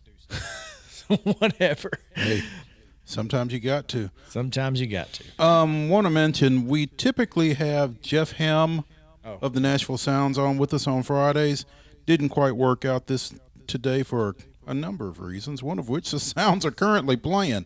First half of a doubleheader against Jacksonville after yesterday's game was rained out. Sounds lead game 1, 2-1 in the top of the 6th down at Jacksonville. Second game to follow. And that is why we didn't have Jeff Hem on, unless you just wanted to, He'd have been a little busy. Yeah, I think. A little busy. Game 1 started at 4:05. So now it's time to talk a little National Association for Stock Car Auto Racing. That's NASCAR for those of you who don't know. And to do that, we have on the line T. Willie, Mr. Terry Wilcox. He's going to tell us about all the races they're not going to have until the Olympics are over. Now, they're not going to have races at all of the racetracks until they return to Watkins Glen August 7th with the trucks and Xfinity and the Cup teams on August 8th. So not having races, everybody, other than your local tracks. That's a little. That is that typical? I don't think is that normal. Shutting down NASCAR for the Olympics. That's for the Olympics. Well, it only happens generally every 4 years. So yeah, it's something that they do. But it's been 4 or 5 years actually since the last Olympics. So I can't remember that far back, but I'm assuming they did. But I'd have to look through and the records and figure that out. If in 2016 they did it, I can't tell you for sure, but it seems like that would make sense. I don't know. I mean, I'm just not sure how much of a crossover audience there is between the Olympics and NASCAR. It's NBC, and it depends on the network that has them. If they're the ones that have the races, obviously they're going to play the Olympics. So that's probably why it happened. So it's the same network that's broadcast the Olympics has the races on the weekends. That would be why. All right, that makes sense. And I don't know that offhand. I'm assuming that's the case, but who cares? The next race will be on NBC Sports, which is after. That's the problem here is that NBC holds the NASCAR contract and the Olympics contract, so they can't have both. That makes sense. Okay, that makes sense. That being said, big news out of the Brad Keselowski camp this week. Yeah, boy, what a shock, huh? We've only known this for 6 months, but Keselowski is leaving Penske after all that time and bringing them a championship, joining forces, going to Roush Fenway Racing, where he will be part owner, a minority owner. He won't have as much of the ownership role while he's still driving. He's going to drive the number 6 car, which will put Ryan Newman out of that car. They have offered him a part-time role. Have heard no word if he's going to take that. If he doesn't get any other offers, he probably will. But quite honestly, Ryan Newman should have stepped aside after that horrific wreck at Daytona last year, because he's lucky to be alive, quite honestly. So, and usually that's the kind of wreck that'll take you out of the sport. So, but anyways, he's going there, and as you know, he will be part owner. That puts Austin Cindric in the 2 car. Never had a rookie in the 2 car before, so that's a first. And it moves Harrison Burton, who is Jeff Burton's son, to the number 21 for the Wood brothers. And so Ross Chastain is out of Matt DiBenedetto is out of a ride. Right now, Ross Chastain and Kurt Busch are out of a ride. But there is one more ride left at Trackhouse Racing, the Nashville-based team. And all reports are that 23XI, which is Denny Hamlin, Michael Jordan team, is going to somehow find another charter and run full time. So Kurt Busch has been asked by both of those teams, inquired if he would drive for them. So I'm not sure which direction he's going to go, but he's in a good position. He can pick whichever one he wants. Let me ask you this, because this is just a question near and dear to my heart. But any chance Brad Keselowski runs a 28? They have not said that. All they've said that, and I don't think anybody is running a 28 right now. They are not. Are they? So there is no 28 running, and obviously we know NASCAR owns the numbers and they lease them out. But Keselowski would be a heck of a driver for that. I think they could get Texaco to sponsor it. That'd be even better yet. So, wouldn't it? But I haven't heard that rumor at all. But hey, until next season rolls around, you never know, because there's going to be some number changes, I'm assuming, because I guess the 99 will be running for Trackhouse, but then which one do you eliminate, the 1 or the 42, which is the other two? And again, they don't own the numbers, so they may go a totally different direction and go with 97, the old Jack Roush numbers, or 90, something else. So we'll see what they come up with. So apparently, according to Forbes.com, now this is, I don't know what they know about NASCAR, but he's set to drive the Roush Fenway number 6 car. Right, yeah, that's what he's slated right now for Keselowski. He's in the 6, and that moves out obviously Ryan Newman. But interesting. But again, they can change ask it. for. Absolutely, that's always available. That's how Hendricks went to the 5 this year, if you remember. So anything's possible.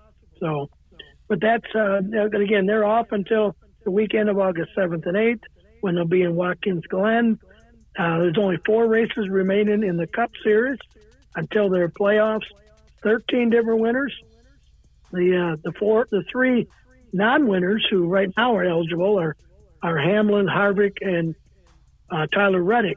So that leaves 13th place, Austin Dillon, out because 4 guys below him have won a race. So as long as they stay in the top 30, if you fall out of the top 30, even though you won a race, Terry, you're not. I hate to cut you off, but we are 15 seconds out. So we appreciate your time as always, man, and we're going to get out of here because it is Friday and I ain't got time to be waiting to go to the next spot. But thank you, brother.